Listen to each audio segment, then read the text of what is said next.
Bapak Ibu Saudara, puji Tuhan, semua sudah siap dengar firman Tuhan ya. Mari kita berdoa terlebih dahulu.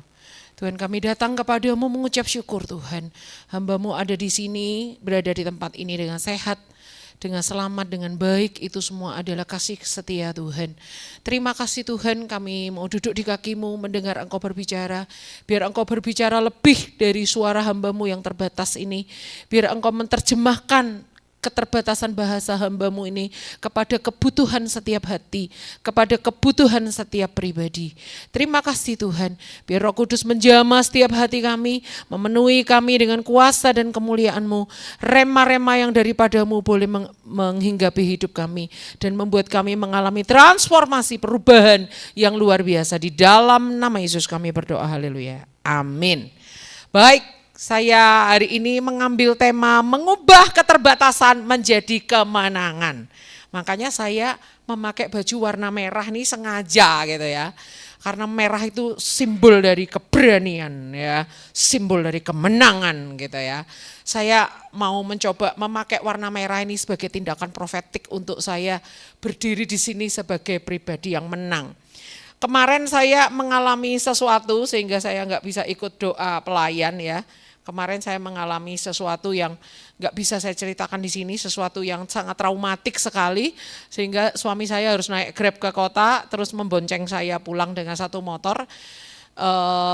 Jadi saya bisa memegang mic seperti ini saat ini sungguh-sungguh ajaib ya. Waktu tadi kita memuji Tuhan, saya terlintas banyak peristiwa di dalam hidup saya, di mana seperti lagu yang kita nyanyikan tadi, Tuhan itu setia menjaga kehidupan kita. Bahkan di saat kita takut, Tuhan itu bersama dengan kita, Tuhan gak pernah tinggalkan kita. Baik, kenapa saya mengambil tema mengubah keterbatasan menjadi kemenangan? Itu karena kita tahun ini masuk dalam tema yang dicanangkan Bapak Gembala adalah Reach People and Make Disciple. Seperti khotbah Bapak Vigo minggu yang lalu, itu disinggung yang ibadah sore ya, itu disinggung tentang kadang-kadang kita ini mau meraih jiwa-jiwa, mau menjangkau jiwa-jiwa, mau memuridkan jiwa-jiwa itu ada hal-hal yang membatasi kita. Ada hal-hal yang membuat kita, aduh, yo lek ngene, kok lek ngono piye. Aduh, ya kalau terjadinya begini, tapi kalau saya ditolak bagaimana, kalau saya dianggap gini gimana, nanti kalau saya dikatain gini gimana, nanti kalau pandangannya negatif terhadap saya gimana ya. Kita tuh sering kali hal itu tuh menjadi hambatan bagi kita. Jadi hambatan bagi kita tuh kadang-kadang bukan sesuatu yang di luar, tetapi yang dari dalam. Rasa tidak mampu, rasa tidak mungkin, rasa tidak berdaya, rasa takut ditolak, rasa takut tidak diterima, rasa takut dijadikan bahan pergunjingan ya. Banyak ya di antara kita seperti itu ya. Baik, saya akan mengambil satu ayat kunci yaitu Filipi 4 ayat 13. Boleh kita baca sama-sama Filipi 4. Di slide nanti muncul di slide terakhir ya. Yuk kita baca dari Alkitab kita Filipi 4 ayat 13. Ya, kita baca sama-sama ayat pembuka kita. Kita mau semuanya bangkit berdiri yuk. Kita baca ayat ini biar semangat ya. Kita umat pemenang berdiri ya, semangat ya. Filipi 4 ayat 13 kita ucapkan dengan suara yang lantang. Mulai dari alamatnya, 1, 2, 3. Filipi 4 ayat 13. Segala perkara dapat kutanggung di dalam Dia yang memberi kekuatan kepadaku. Sekali lagi tapi intonasinya ikut saya ya. Saya naik ikut naik, saya keras ikut keras, saya lembut ikut lembut ya. Jadi sementara bicara telinga juga aktif mendengar bersamaan. Wah gitu ya, siap ya. 1, 2, 3. Filipi 4 ayat 13.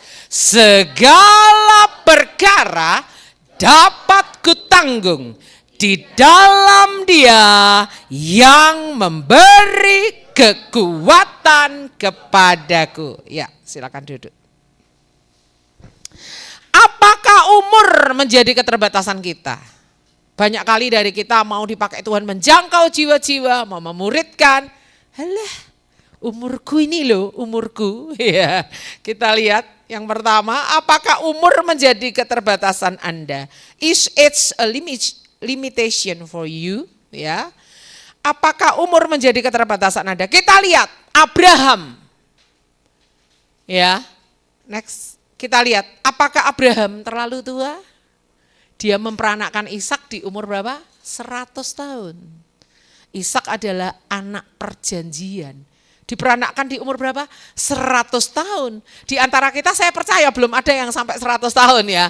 Kalaupun di antara kita ada yang 100 tahun lalu berkata, aku udah terlalu tua. Tidak berlaku itu di dalam Alkitab, dalam hidup kita. Abraham aja memperanakkan anak perjanjian di umur 100. Apakah banyak di antara kita yang sudah mulai berkata, Tuhan umurku wis 50 luweh ini ya.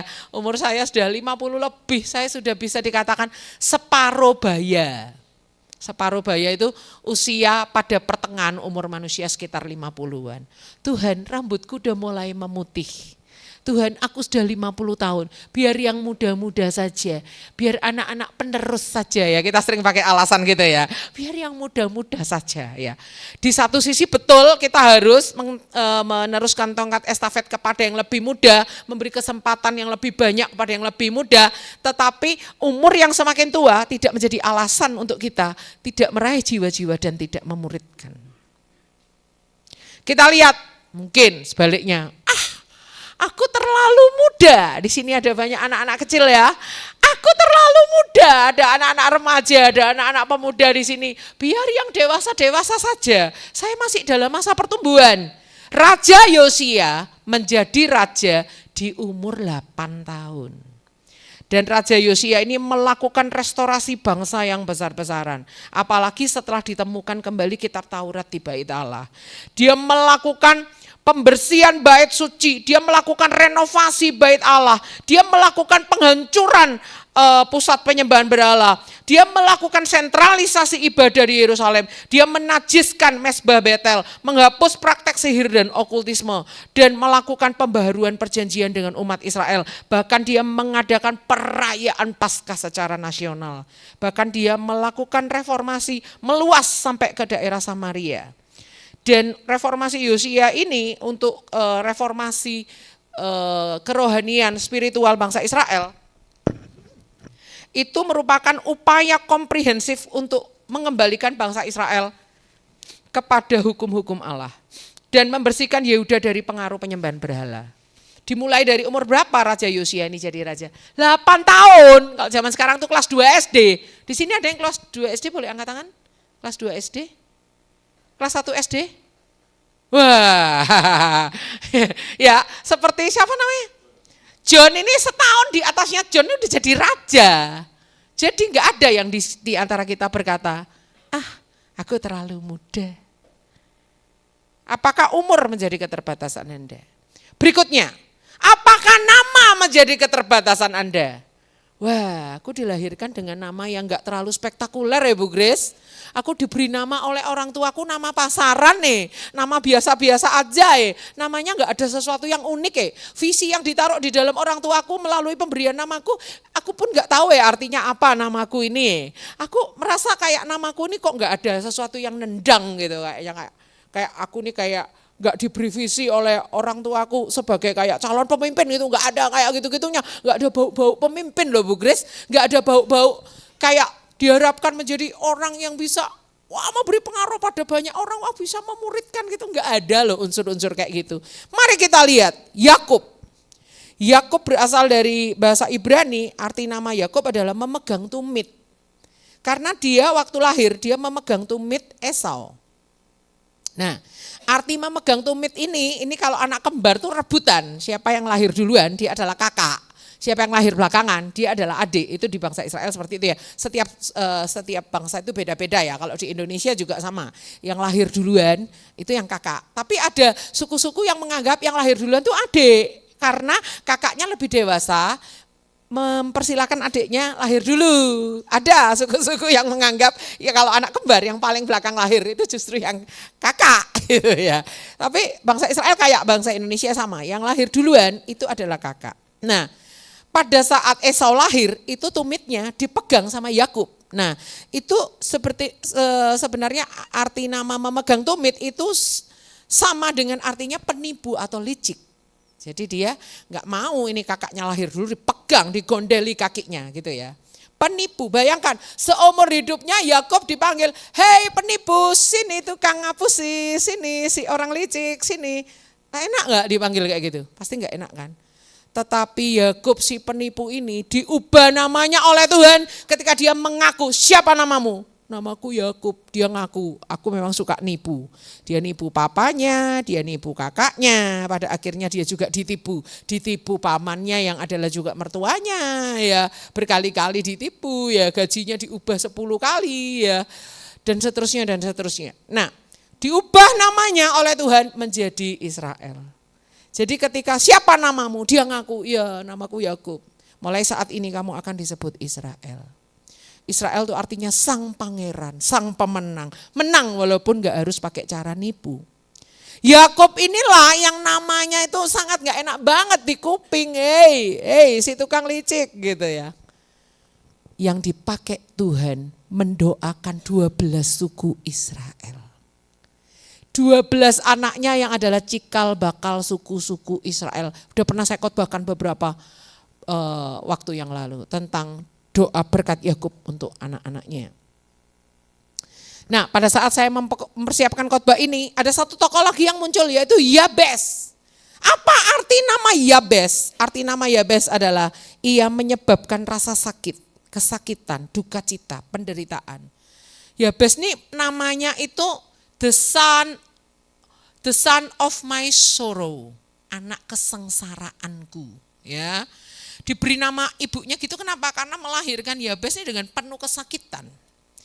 Tetapi kita lihat Yabes ini ketika dia berdoa, ketika dia berseru, Tuhan menjawab doanya, dia lebih dimuliakan daripada saudara-saudaranya. Tapi lebih dimuliakan ini enggak ada dalam arti kesombongan, bukan. Dimuliakan ini kalau kita cek bahasa aslinya memuliakan Tuhan. Hidupnya lebih memuliakan Tuhan daripada saudara-saudaranya. Wow. Apakah nama menjadi masalah dalam hidup kita? Ayo cek lagi. Apapun nama kita, Tuhan bisa pakai hidup kita. Sesederhana apapun visi orang tua kita yang terimplementasikan atau terekspresikan dengan pemberian nama kita, yang mungkin beberapa dari nama kita itu biasa-biasa aja atau mungkin gak ada artinya. Percayalah Tuhan tetap bisa memakai hidup kita. Apakah fisik menjadi keterbatasan kita? Next. Apakah fisik menjadi keterbatasan kita? Mungkin di antara kita ada yang bilang, lah gimana Tuhan mau pakai saya? Saya itu loh gak cantik, saya itu loh gak ganteng. Itulah. Tubuh saya loh gendut gitu ya. Saya loh sering di body shaming ya kan. Saya tuh loh terlalu kurus. Kalau ada angin besar, akhir-akhir ini banyak angin ya. Sampai saya naik motor aja terasa banget kayak mau goyang gitu karena anginnya sangat besar. Tubuh saya tuh kalau kena angin besar sampai ngeleang gitu ya. Mungkin ada di antara kita yang berkata begitu ya. Gimana loh ya Bu Grace, saya ini bukan orang yang berkarisma dengan kecantikan saya, outer beauty saya. Kita lihat, Lea matanya tidak berseri, itu ditulis di dalam Alkitab. Ya, tapi ada guru sekolah minggu yang salah jelasin ke anak-anak, Lea matanya juling. Jangan ngajar gitu ke anak-anak ya. Enggak ada Alkitab bilang juling, enggak ada. Kalau Alkitab enggak bilang juling, jangan disebut juling karena itu beda ya. Lea matanya enggak juling, tapi matanya dikatakan di Alkitab tidak berseri. Ya. Jadi secara harafiah arti kata tidak berseri ini sayu, lemah. Jadi Anda pernah enggak lihat matanya orang yang kayak dia tuh nggak ngantuk, tapi kayak matanya kayak ngantuk gitu loh. Ada ya orang yang kayak gitu ya, matanya sayu gitu. Dia bukan ngantuk, memang kelopak matanya emang gitu kayak mau merem gitu ya. Lea itu seperti itu, matanya tidak berseri. Bahkan ada yang para penafsir yang menafsirkan bahwa Lea ini nggak cantik, sangat kontras dengan adiknya yang matanya berseri, yang matanya cantik kayak gitu. Lea yang matanya tidak berseri dipakai oleh Tuhan justru menurunkan suku Yehuda itu dari Lea, bukan dari Rahel, dari lewat Lea. Lea itu bisa jadi berasal dari kata Ibrani la'ah yang berarti lelah atau sapi hutan. Lelah atau sapi hutan ya, menggambarkan dia ini orang yang lelah secara batin, tidak berseri ya, tidak dicintai oleh suaminya. Ya, berbeda dengan adiknya yang cantik. Begitu mudah suaminya itu paling pertama jatuh cinta ke adiknya dulu. Nah, untuk dia yang sudah melahirkan berapa anak pun tetap tidak dicintai oleh suaminya, ya kan? Itu menimbulkan satu luka gitu ya. Tapi Lea yang matanya tidak berseri menurunkan suku Yehuda. Berbeda dengan Rahel yang mengkoleksi terafim dari papahnya, disembunyikan di bawah pelana, duduk di atasnya pura-pura lagi menstruasi, ya kan? Punya terafim di dalam hidupnya. Wajahnya cantik, tapi ternyata ibadahnya kepada Tuhan enggak seperti Lea yang matanya tidak berseri, tetapi hatinya sepenuhnya menjadi milik Allah Israel. Lea yang matanya tidak berseri ini menurunkan suku Yehuda. Kita lihat lagi kalau di perjanjian baru siapa? Sakeus. Sakeus orang yang pendek. Dikatakan dalam Alkitab dia itu pendek, cebol. Dia itu cebol ya. Kalau guru sekolah minggu mengatakan Sakeus cebol, itu enggak apa-apa, emang benar ya. Tapi kalau Lea jangan dibilang juling ya. Oke. Sakeus itu terlalu pendek. Dia tubuhnya tidak sempurna. Tubuhnya menjadi tubuh yang aneh. Kalau zaman sekarang orang cebol itu jadi pelawak, jadi pemain sirkus kayak gitu-gitu. Aneh kayak gitu. Tapi detik ketika Sakeus ini bertobat, pertobatannya dirasakan oleh seluruh penduduk kota Yeriko. Seluruh kota melihat perubahan hidup Sakeus sejak kapan? Sejak Sakeus berjumpa dengan Yesus. Selama kita merasa tubuh kita aneh, gak seperti orang lain. Tapi selama kita ini ngalami perjumpaan dengan Yesus, gak usah khawatir. Tuhan tuh tetap bisa pakai kita. Tuhan tuh tetap bisa pakai kita untuk meraih jiwa-jiwa, untuk memuridkan orang lain. Jangan menunggu tubuh kita sempurna. Tuhan, aku tak diet dulu, nanti kalau perutku rata ya Tuhan, itu baru aku layak menjadi pemimpin. Lah kalau perutku gendut kayak gini, aku kayak gak pede loh Tuhan. Kalau mimpin orang-orang diketawain, ih Bu Grace gendut. Nah kayak gitu ya. Jangan seperti itu. Keluar dari keterbatasan fisik kita. Tuhan tetap bisa pakai hidup kita walaupun tidak harus menyempurnakan dulu keadaan fisik kita. Next. Apakah masa lalu menjadi keterbatasan Anda? Semua kita di sini punya masa lalu. Masa lalu yang kita sesali. Duh, biyen aku mbok ojo ngono, kan setidaknya sejarah hidupku lebih baik. Setidaknya kalau aku jadi pemimpin kan lebih gagah. Masa lalunya kalau dilihat bersih. Lah ini masa laluku ancur-ancuran. Gimana Tuhan mau pakai aku jadi seorang yang mau memuridkan? Bagaimana Tuhan mau memakai aku untuk menjangkau jiwa-jiwa? Sedangkan masa laluku bobrok seperti ini. Kita lihat. Musa, masa lalunya gak main-main. Seorang pembunuh. Dia pernah membunuh. Seorang buronan, gara-gara dia membunuh itu dia jadi buron. Sampai dia pergi ke negeri asing. Disitulah dia jadi gembala selama 40 tahun, menggembalakan kambing dombanya pun punya mertuanya, bukan punyanya dia sendiri. Ya kan? Tetapi apa yang terjadi? Musa yang punya masa lalu seorang pembunuh, dia dipakai Tuhan jadi pemimpin bangsa Israel. Di sini mungkin saya pikir jemaat kita nggak ada yang masa lalunya pembunuh ya. Tapi kita semua di sini pembunuh, kok bisa? Karena ketika kita membenci seseorang, sama dengan kita itu membunuh. Jadi yang saat ini sedang membenci seseorang harus bertobat ya, supaya Anda tidak kategori pembunuh ya. Tapi yang membunuh secara fisik sampai menyebabkan orang mati itu saya rasa di sini nggak ada. Nggak ada yang sekejam Musa. Kenapa Musa itu membunuh? Dia melihat bangsa Israel bertengkar sama orang Mesir. Lalu dia bunuh orang Mesir itu. Besoknya dia ketemu lagi, terus orang Israel tuh, apakah kamu mau menjadi hakim atas kami? Kamu mau melakukan pembunuhan seperti kemarin? Dia kaget. Peristiwa itu diketahui oleh Raja Mesir yang adalah papa angkatnya. Ya, lalu dia melarikan diri. Musa aja yang parah, yang seorang pembunuh aja Tuhan bisa pakai dia jadi pemimpin. Apalagi kita ya, seburuk apa sih masa lalu kita? Apakah ada yang lebih parah daripada Musa? Next. Rasul Paulus juga adalah seorang pembunuh. Ya, Rasul Paulus membunuh, membantai orang-orang yang pada saat itu ada di jalan lurus atau istilahnya adalah pengikut Kristus. Dianggap sesat sama Rasul Paulus. Dia adalah murid Gamaliel, dia adalah ahli Taurat. Dia adalah orang Israel asli, disunat di hari ke-8. Dia adalah Wah, dari suku Benyamin, ya kan. Wah, dia membantai orang-orang pengikut Yesus, dianggap sesat. Setelah dia bertobat, ketemu Yesus secara pribadi, dia jadi seorang rasul, ya, rasul yang ke-13 pada saat itu, ya kan. Dia dipakai Tuhan menulis banyak kitab.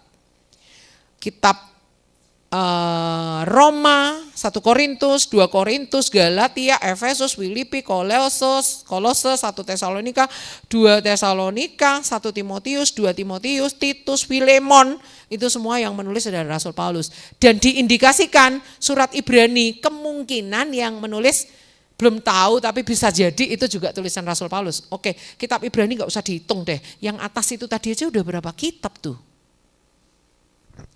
Dari mantan seorang pembunuh loh. Bisa dipakai Tuhan menulis sebagian besar dari kitab Perjanjian Baru.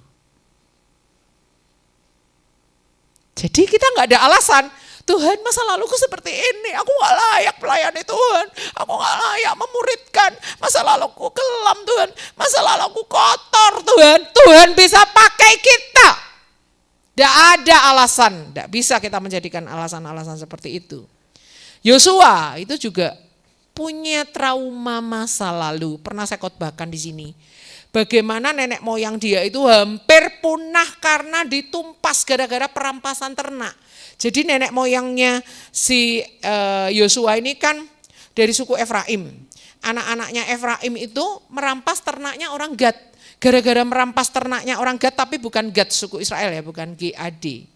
Tapi GAT ya, orang Gad. Nah, orang Gad ini gara-gara ternaknya dirampas oleh suku Efraim, ditumpas semuanya suku Efraim. Itu bisa Anda baca nanti di rumah ya, di 1 Tawarik 7 ayat 20-27. Ditumpas semuanya, gak berbekas. Untungnya Efraim dan istrinya yang udah tua itu masih hidup. Dia hampiri lagi istrinya, sehingga akhirnya memperanakkan lagi, terus turun sampai ke Yosua. Ujung-ujungnya sampai ke Yosua. Jadi trauma-trauma masa lalu kita juga tidak bisa menghambat kita untuk kita dipakai Tuhan di masa sekarang. Mungkin kita punya kisah trauma kita masing-masing. Setiap kita pasti punya kisah-kisah trauma di masa lalu. Bukan menjadi sebuah alasan untuk Tuhan bisa memakai kehidupan kita. Berikutnya, kalau Yosua pada akhirnya menjadi apa? Menjadi seorang penakluk, menjadi seorang pemimpin yang memimpin bangsa Israel menaklukkan, memerangi, menduduki tanah Kanaan. Berikutnya, apakah perlakuan tidak adil menjadi keterbatasan kita? Ya maaf Bu Grace, saya nggak bisa memuridkan, saya saat ini sedang dibully, saya saat ini sedang diperlakukan tidak adil, saya saat ini sedang disudutkan, saya saat ini sedang tidak bisa berkutik Bu Grace. Kita lihat, Yusuf adalah pribadi yang dibully oleh kakak-kakaknya. Dia ditertawakan mimpinya, dia dijuluki si tukang mimpi, dia dijebloskan ke sumur kering, bajunya dilucuti, baju kesayangan dari pemberian dari ayahnya, dia dijebloskan ke sumur kering, dia dijual, dia dijadikan budak, gara-gara dijual itu dia jadi budak. Dia difitnah, Tante Potifar digoda, di sex abuse, tapi dia nggak berhasil masuk dalam jebakan sex abuse atau pelecehan seksual. Dia difitnah, dimasukkan dalam penjara. Yusuf ini contoh dalam Alkitab kisah nyata loh, ini bukan novel loh, kisah nyata loh. Bagaimana dia dibully habis-habisan, bukan oleh orang lain, oleh saudara-saudaranya sendiri, bayangkan itu, dibully habis-habisan. Orang kalau dijual jadi budak itu sudah dianggap gak ada. Kayak zaman sekarang itu udah gak punya KTP, sudah gak ada identitas. Dianggap udah hilang. Gitu.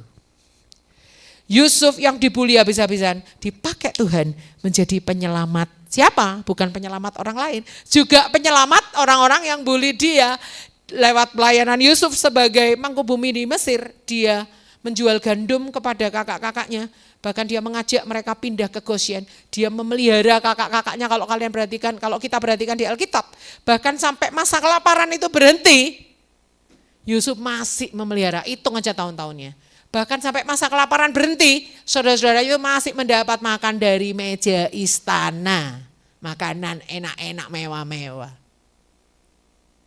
Yusuf dipakai menyelamatkan keluarganya, padahal dia adalah orang yang menjadi korban bulian. Apakah emosi menjadi keterbatasan Anda? Keterbatasan kita? Maaf Bu Grace, saya mana bisa memuridkan. Lah saya itu orangnya penakut deh.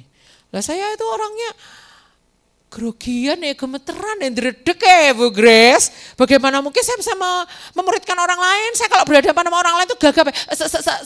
Selamat sore gitu. Saya gagap ya orangnya Bu Grace. Saya itu orangnya demam panggung gitu ya. Ada ya di antara kita yang seperti itu ya. Kita lihat Gideon. Gideon adalah orang yang penakut. Dia mengirik gandum di tempat pemerasan anggur. Karena apa? Takut sama musuhnya orang Midian. Saya dalam daftar ini semua, saya tergolong yang ini. Saya ini penakut. Tadi waktu muji Tuhan, saya diingatkan Tuhan peristiwa-peristiwa, banyak peristiwa. Di mana di situ Tuhan nyatakan, aku selalu menyertai kamu. Di banyak kesempatan ketika saya takut, itu ada perlindungan Tuhan dalam hidup saya. Saya enggak ngalami kasih ayah, tapi ketika kemarin saya ketakutan, puji Tuhan suami saya, apa perlu tak jemput, aku tak naik Grab mah. Pertama saya tolak, gak usah lah. Tapi lama-lama saya pikir gunanya apa saya punya suami kalau gak dapat perlindungan ya kan. Ya udah Pak boleh, tolong dijemput. Jadi ketika kita itu seperti Gideon yang penakut ini, justru Gideon orang yang penakut ini dikatakan, hai engkau pahlawan.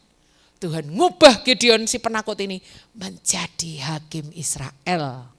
Tapi Tuhan itu juga mengakomodasi untuk dia menghancurkan tugu-tugu berhala. Tunggu aja kalau malam orang-orang tidur. Karena Tuhan udah tahu Gideon ini penakut. Biarin aja dia menghancurkan tugu berhala, nunggu kalau semua orang tidur aja. Gak apa-apa. Itu. Jadi ketika kita ini menjadi pribadi yang mental kita ini mungkin gak sekuat orang lain, Tuhan tetap bisa pakai hidup kita. Berikutnya, Petrus menyangkal Yesus. Petrus menyangkal itu kadang-kadang sepele, yang nanya itu cuma hamba perempuan. Yang nanya itu cuma orang biasa, yang nanya itu bukan yang kayak Herodes nanya sama Petrus, kamu muridnya Yesus ya? Ya itu wajar ya kalau takut. Yang nanya cuma hamba perempuan, kamu dari logatmu kelihatan kamu muridnya orang yang disalib itu ya. Orang itu yang ditangkap itu, yang lagi diadili. Aku gak kenal kok. Kayak gitu ya. Cuma ditanya seorang perempuan, hamba perempuan, Petrus takut. Sampai menyangkal Yesus.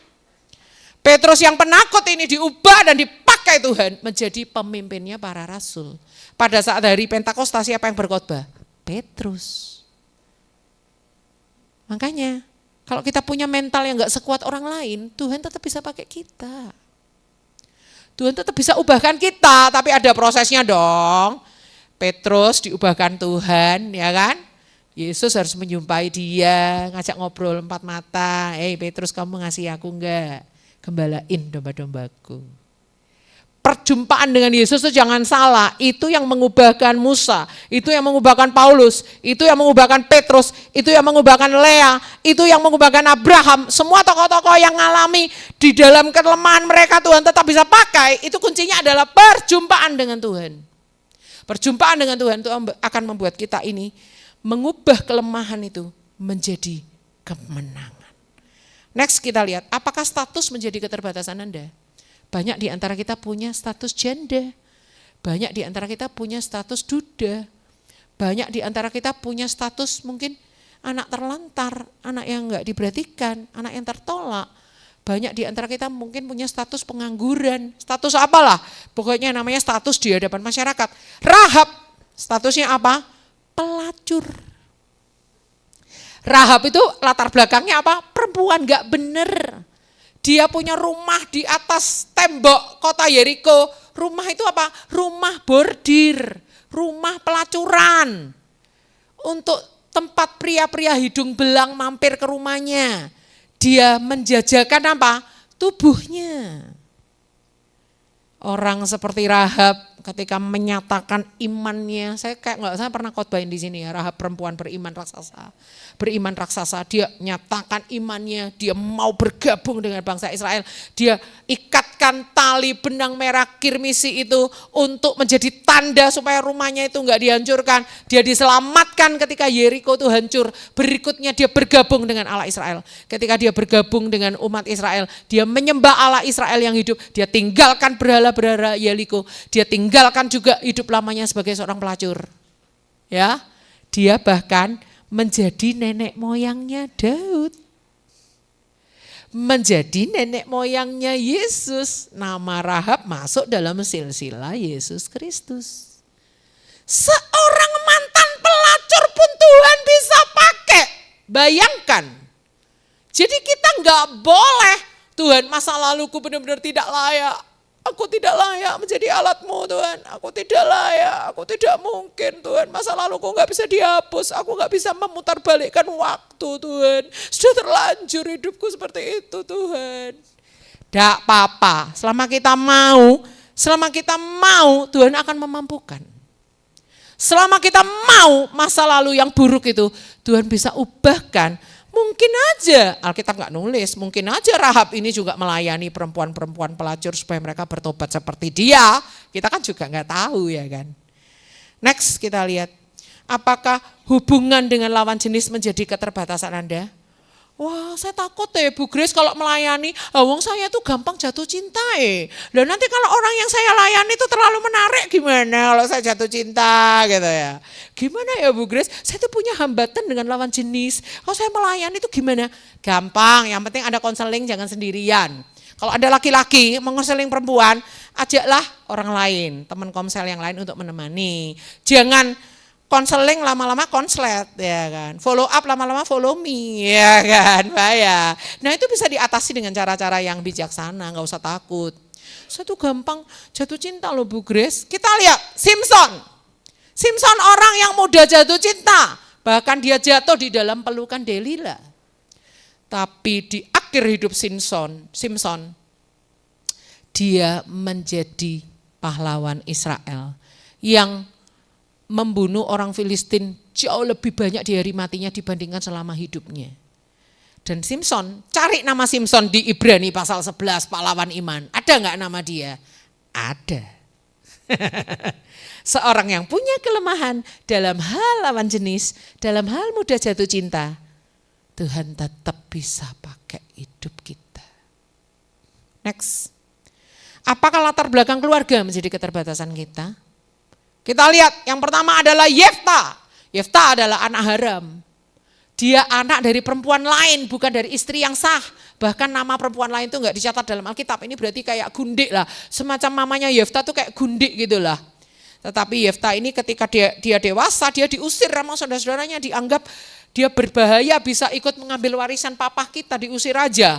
Ketika dia diusir, dia menjadi kepala perampok kayak gitu. Tapi ketika bangsa Israel ditindas musuh, orang-orang datang, Yefta, mbok ya kamu jadi pemimpin kami. Hah? Jadi pemimpin, bukannya kalian yang mengusir aku keluar dari kota kalian. Kalian menjadi benar yakin. Yakin Yefta. Akhirnya dia menjadi salah satu hakim Israel. Menjadi seorang pemimpin. Dari apa? Yefta si anak haram. Jangan menjadikan status keluarga itu suatu alasan untuk kita enggak melayani Tuhan. Jangan menjadikan status kita di keluarga itu suatu alasan untuk kita ini hanya di belakang saja. Menjadi orang yang hanya dilayani, tidak mau melayani. Menjadi orang yang hanya dimuridkan, tidak mau memuridkan. Menjadi orang yang hanya dijangkau, tidak mau menjangkau. Kita ini enggak boleh harus selalu menjadi yang menerima, tapi kita harus menjadi yang pemberi. Menerima, dimuridkan, kita memberi, memuridkan. Menerima berkat, kita memberi dengan cara menjadi berkat. Menerima pengajaran, kita juga meneruskan pengajaran, menjadi seorang pengajar. Gitu terus, itu adalah prinsip Alkitab. Diberkati untuk memberkati, diberi untuk memberi, dipulihkan untuk memulihkan, ya, dan seterusnya. Yefta si anak haram, Tuhan bisa pakai kehidupannya. Jangan jadikan itu satu tempat di mana iblis itu selalu menjadikan itu kayak suatu, gak usah, kamu gak layak, kamu tuh anak haram, gak usah. Orang akan menolak dan melihat siapa kamu benar-benar gak layak melayani Tuhan. Itu tipuan iblis. Jangan mau mengikuti bujukan iblis yang gak mutu kayak gitu ya kan. Next kita lihat. Perempuan Samaria. Perempuan Samaria adalah seorang perempuan yang berpoliandri. Dia punya 5 laki-laki, bahkan yang kelima itu pun bukan suamimu. Sudah punya suami 4 masih punya gendaan lagi. Ya kan? Sudah punya suami 4 masih punya pria simpanan yang kelima. Seorang perempuan yang berpoliandri, Tuhan memakai si perempuan Samaria ini bahkan bisa memenangkan seluruh kota Samaria dengan cara apa? Membawa mereka untuk ketemu dengan Yesus. Apakah nafsu seksual menjadi kelemahan Anda? Beberapa dari kita mungkin punya kelemahan nafsu seksual. Ya semoga tidak. Siapa tahu aja ada ya, kita nggak tahu ya. Tapi kan kita yang tahu diri kita sendiri. Aku punya kelemahan nafsu seksual, Ibu Grace. Ya, kita lihat. Daud. Gara-gara kelemahan seksualnya Daud ini, dia sampai melecehkan Batsyeba. Saya tidak pakai istilah perselingkuhan atau perzinahan karena itu kurang tepat. Saya lebih tepat memakai kata melecehkan Batsyeba. Setelah itu memakai rekayasa perang atau strategi perang, sengaja menempatkan suaminya Batsyeba ini di medan utama perang yang paling depan, padahal si Uria ini pahlawan yang nomor paling akhir. Anda kalau baca daftar pahlawan Daud tuh dia paling buncit, artinya dia nggak sehebat orang-orang yang di depan ini, tapi dia sengaja ditaruh di garis depan biar waktu perang tuh mati. Ya pastilah mati. Orang kemampuan 37 atau berapa kok ditaruh di kemampuan pertama ya pasti kalah. Anda matematika dapat nilai 4 diikutkan olimpiade matematika sedunia, ya pasti kalah ya, nggak mungkin menang ya kan. Nilai 4 kok ya kan. Nah seperti itu Daud melakukan pembunuhan nggak pakai tangannya Bani Amon untuk membunuh Uria. Daud orang yang seperti ini tetap dipakai Tuhan mempersiapkan pembangunan bait Allah. Walaupun nanti yang bangun adalah Salomo, Daud mempersiapkan alat-alatnya, bahan-bahannya, hartanya dikerahkan ya kan. Dia juga menaikkan doa untuk Salomo supaya bisa sukses membangun bait Allah dan seterusnya dan seterusnya. Daud orang yang punya kelemahan di area seksual. Ketika dia datang kepada Tuhan dan bertobat, Tuhan tetap bisa pakai hidupnya. Halo. Tuhan tetap bisa pakai hidup kita. Next, apakah kelemahan jiwa menjadi keterbatasan Anda? Bu Grace, saya tuh sering depresi, saya tuh sering stres ya Bu Grace. Gimana? Apakah saya bisa jadi pemimpin? Apakah saya bisa memuridkan orang lain? Saya ini jiwa saya rapuh. Kita lihat, next. Elia itu orang yang depresi, orang yang stres. Salah satu ciri depresi adalah ingin mati, ingin bunuh diri, minta mati sama Tuhan. Itu yang terjadi dengan Elia. Elia enggak bunuh diri enggak. Tapi dia bilang, lebih baik aku mati saja. Iya kan? Gara-gara apa? Dikejar Tante Ise, ya, Isabel. Dikejar-kejar Tante Ise, dia takut, ya, dia melarikan diri, minta mati, sebaiknya aku mati saja Tuhan. Itu ciri-ciri orang depresi itu seperti itu. Tetapi Tuhan tidak jawab, kasihan, iya, boleh nangis, boleh. Enggak, Tuhan tuh enggak bicara di dalam angin sepoi-sepoi, Tuhan tuh bicara di angin badai. Atau kebaliknya ya, lupa saya. Pokoknya Tuhan bicara sama dia, bahkan Tuhan kasih dia tugas-tugas yang baru. Untuk salah satunya memuridkan Elisa. Bayangkan Elisa punya punya guru mantan stres. Bayangkan jadi Elisa ya, punya guru mantan wong depresi ya kan. Tuhan tetap bisa pakai Elia. Next, apakah ketaatan menjadi keterbatasan Anda? Yunus itu orang yang sulit untuk taat. Disuruh pergi ke Niniwe malah ke Tarsis, sengaja malahan beli tiket kapal. Bukan dia tiba-tiba terhempas di kapal itu terus kapalnya berangkat, enggak. Dia sengaja beli tiket pergi ke Tarsis. Tapi Tuhan tetap pakai Yunus. Pada akhirnya apa? Dia berhasil berkhotbah kepada Niniwe dan berhasil membuat Niniwe ini tidak sampai mengalami hukuman Tuhan karena seluruh penduduk Niniwe sampai ternak-ternaknya berpuasa semuanya. Next, Apakah faktor ekonomi menjadi keterbatasan Anda? Tuhan, kalau aku memuridkan, aku ini bokek Tuhan, tidak punya duit Tuhan, banyak utangnya Tuhan. Keterbatasan ekonomi membuat aku tidak bisa bergerak Tuhan. Keterbatasan ekonomi ini membuat aku merasa kayak, orang seperti ini kok mau jadi pemimpin, kayaknya enggak layak, kayaknya ya nanti nunggu Tuhan. Kalau ekonomiku sudah survive, kalau aku sudah punya kebebasan finansial ya Tuhan. Kayak gitu ya. Kita lihat Naomi si janda miskin dipakai Tuhan menjadi pengasuhnya Obed. Obed itu akhirnya menjadi kakeknya Daud. Naomi yang bangkrut, suaminya mati, anak-anaknya mati, menantunya yang miskin juga ikut sama dia. Ruth itu ya bukan menantu kaya ya, sama-sama miskin kayak dia ya kan, nggak punya apa-apa. Balik ke Bethlehem, menjadi janda miskin yang udah nggak ada artinya di masyarakat. Tuhan pakai dia menjadi pengasuhnya cucunya, Obed. Next, Ayub yang bangkrut, ini udah pernah saya khotbahkan. Ayub yang bangkrut menjadi pendoa syafaat bagi sahabat-sahabatnya. Orang bangkrut bisa berdoa syafaat, boro-boro ya. Kalau kita bangkrut ya kita doakan ya diri kita sendiri, kebangkitan ekonomi keluarga aku Tuhan, pemulihan keluarga aku Tuhan, gitu ya. Boro-boro doakan orang lain. Tapi si Ayub yang bangkrut dipakai Tuhan menjadi pendoa syafaat bagi sahabat-sahabatnya. Apa hebatnya sih hal ini? Hebat, karena apa? Gara-gara doa syafaat Ayub itu, sahabat-sahabatnya ini enggak dihukum sama Tuhan. Kalau Ayub enggak berdoa, Tuhan akan menghukum sahabat-sahabat Ayub. Apakah kelemahan tubuh menjadi keterbatasan kita? Ya Tuhan, masa Tuhan mau pakai aku sementara aku ini sering sakit emah, asam lambung Tuhan. GERD. GERD, asam lambung Tuhan. Aku ini suka diare Tuhan, sering melilit-lilit perutku. Ini yang dialami oleh Timotius. Timotius itu adalah seorang yang punya kelemahan tubuh. Yuk, kita buka di 1 Timotius 5 ayat 23. Ini terakhir, tenang, ini terakhir ya kan. 1 Timotius 5 ayat 23 dikatakan gini. Janganlah lagi minum air saja, melainkan tambahkan anggur sedikit, berhubung pencernaanmu terganggu dan tubuhmu sering lemah. Timotius ini orang yang sering sakit tubuh, sering lemah tubuh. Mungkin kalau zaman sekarang setiap bulan selalu masuk UGD gitu loh. Setiap bulan selalu ada aja ke dokter kalau zaman sekarang ya kan. Mungkin si Timotius di zaman itu sering ketemu tabib-tabib, minum herbal kalau zaman itu ya. Kenapa? Pencernaannya sering terganggu, dinasehatin sama Rasul Paulus, tambahkan anggur sedikit. Kalau kamu minum itu jangan air tawar biasa, kasihlah anggur sedikit karena pencernaanmu sering terganggu. Timotius yang tubuhnya sering lemah seperti ini dipakai Tuhan jadi penginjil, dipakai Tuhan jadi gembala. Di usianya yang masih sangat muda dia udah jadi gembala. Dia udah ikut sama Rasul Paulus keliling untuk melakukan misionaris, perjalanan pekabaran Injil.